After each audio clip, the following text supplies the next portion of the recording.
HClN की Mathematica में लिखा है कि when all selected remedy fail, यानी जो भी रेमेडी आपने सिलेक्ट किया यानी पेशेंट को दी गई उससे आराम नहीं मिल पा रहा है और पेशेंट दुखी है, तब आप सल्फर का यूज कर सकते हैं। यानी when all selected remedy fail you can use sulphur for betterment of patient. Patient यानी रोगी के सुधार के लिए आप सल्फर यूज कर सकते हैं।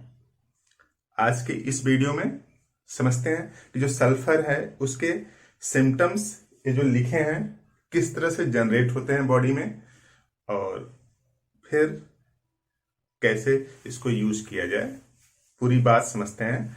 और आप अंत तक बने रहेंगे तो कुछ जरूर सीख के जाएंगे, कोशिश करते हैं। तो देखिए, जो सल्फर है बॉडी में कई काम करता है, उसमें से एक अगर सिंपल सा अगर काम देखा जाए तो ये डाइसल्फाइड बॉन्ड बनाता है। एक सल्फर दूसरा सल्फर इस तरह से जुड़ा है, तो जो डाइसल्फाइड बॉन्ड बनाता है, डाइसल्फाइड बॉन्ड बनाता है। तो कई डाइसल्फाइड बॉन्ड बन के कोई मॉलिक्यूल बनते हैं, प्रोटीन एंजाइम बनते हैं और बॉडी की इफिशियंसी ठीक तरीके से चलती है। एक एग्जांपल यूं समझ लीजिए कि जैसे इंसुलिन सब लोग जानते हैं, इंसुलिन डाइजेस्ट करता है किसको? शुगर को। शुगर मतलब कार्बोहाइड्रेट्स को। अगर कार्बोहाइड्रेट्स का पाचन खराब होता है तब उसमें रोल इंसुलिन का होता है। अगर इंसुलिन की बात किया जाए तो इंसुलिन में भी डाइसल्फाइड बॉन्ड है और ये डाइसल्फाइड बॉन्ड इधर से एक चेन होती है अमीनो एसिड्स की और दूसरी चेन होती है अमीनो एसिड्स की। तो ये अमीनो एसिड्स एक में 31 है और एक में 20 अमीनो एसिड्स। ये अमीनो एसिड क्या होते हैं? बेसिकली प्रोटीन होते हैं। यानी मोटे तरीके से यूं समझ लीजिए कि एक चेन 31 अमीनो एसिड की बनी है और दूसरी चेन 20 अमीनो एसिड की बनी है।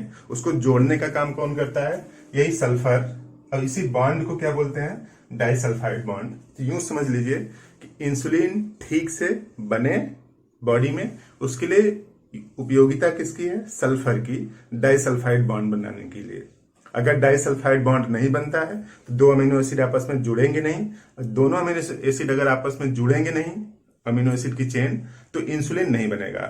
तो देखिए यहाँ पे 31 अमीनो एसिड है, यहाँ पे 21 अमीनो एसिड है, यानी इंसुलिन 51 अमीनो एसिड्स का बना हुआ केमिकल है। तो इसीलिए देखिए 51 की, कहीं पे किसी को कुछ दान देना होता है तो 51 रुपए दान दिया जाता है। तो याद कर लीजिए कि 51 रुपए मतलब उसके पीछे कुछ तर्क होगा, साइंटिफिक तर्क होगा, उसको दूसरे फॉर्मेट में समझाया जाता है ताकि ऐसे लोग भी समझ सकें जो थोड़ी सी कम समझ रखते हैं ना। तो देखिए जो 51 अमीनो एसिड्स डाइसल्फाइड बॉन्ड बनता है, बॉडी में इंसुलिन बनने के लिए जरूरी है डाइसल्फाइड बॉन्ड का बनना, यानी शुगर को डाइजेस्ट करना, मतलब डायबिटीज में हेल्प करना। अब डायबिटीज जो सिस्टमेटिक डिजीज है या सिस्टमिक डिजीज है, सिस्टमिक मतलब डायबिटीज जब होता है तो पूरी बॉडी के हर एक कोशिकाओं को अफेक्ट कर देता है। डायबिटीज पूरी बॉडी की सभी कोशिकाओं को कमजोर कर देता है और इस तरह से डायबिटीज की गिरफ्त में पूरा शरीर आ जाता है। आप ये नहीं बोल सकते कि हाथ में, पैर में, किडनी में, लीवर में कहां पे डायबिटीज का इन्फ्लुएंस है। पूरी बॉडी में, सर से लेकर के पैर तक जितनी भी कोशिकाएं हैं सबको इन्फ्लुएंस करता है। तो ये जो सल्फर है ना, बहुत काम की चीज है। सिम्टम्स तो एक तो ये हो गया, उसी तरीके से ढेर सारे सल्फर प्रोटीन भी पाए जाते हैं बॉडी में। प्रोटीन क्या है अब उसके लिए अलग ढेर सारा बड़ा वीडियो हो जाएगा। यूं समझ लीजिए कि प्रोटीन जैसे दाल, मटर, इन सब में पाया जाता है, ये सब प्रोटीन है। उसी में एक सल्फर प्रोटीन होता है। तो सल्फर प्रोटीन तब तक नहीं बनेगी जब तक सल्फर नहीं मिलेगा उसको।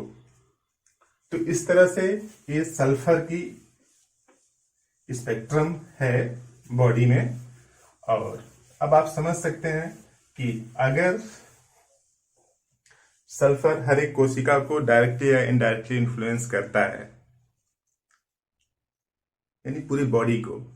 तो सल्फर का जो पेशेंट है वो खड़े होने में उसको दिक्कत है, थोड़ी देर अगर आप खड़ा कर देते हैं तो नाराज हो जाता है, बैठ जाता है। यानी standing is the worst position. Sulphur का पेशेंट थोड़ी देर खड़े रहने से उसको खराब नहीं लगता है, इरिटेशन आने लगता है। तो स्टैंडिंग जब भी उसको ज्यादा टाइम खड़े होगा ना तो वर्स्ट पोजीशन है। पहला सिम्टम्स है standing is the worst position, they can not stand. Can not stand मतलब ज्यादा देर तक खड़ा नहीं हो सकता, थोड़ी देर तक खड़ा होगा तो बैठ जाएगा, थक जाएगा जल्दी से। थकता क्यों है?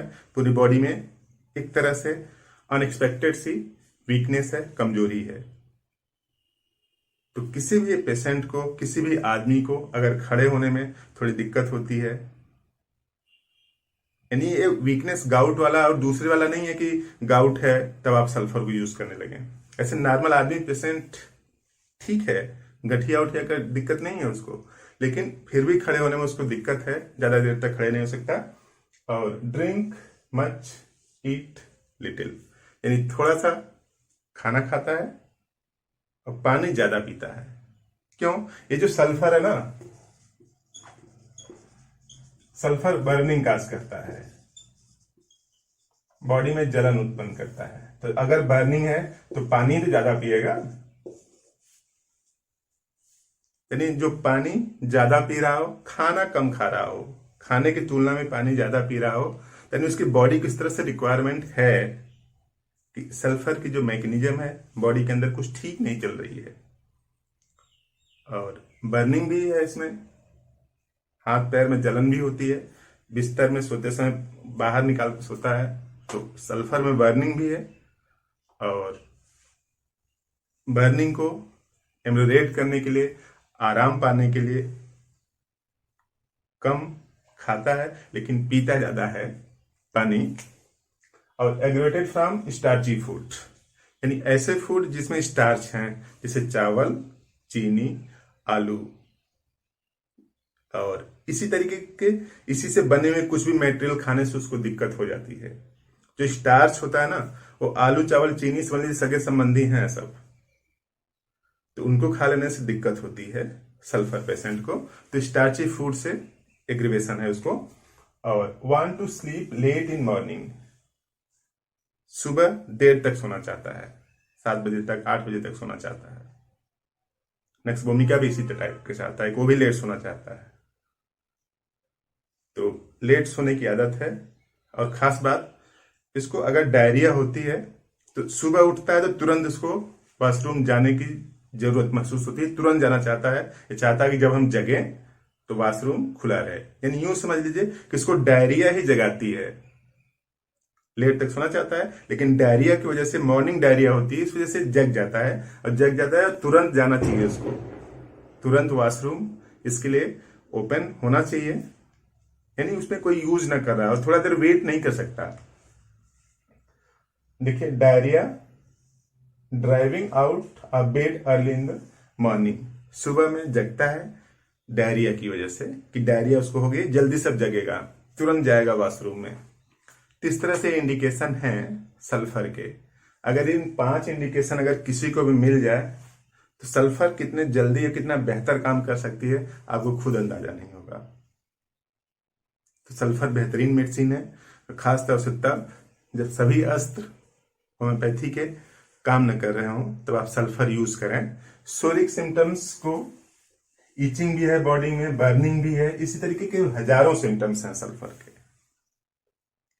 अब पूरे वीडियो तो नहीं बताया जा सकते, लेकिन प्राइम इंडिकेशन आपने समझ लिया। तो इस तरह से आप इसको एलेबोरेट करके बीमारी को ठीक करने में हेल्प कर सकते हैं। तो इस तरह से सल्फर है। और इसको लेने का तरीका कैसा है? सल्फर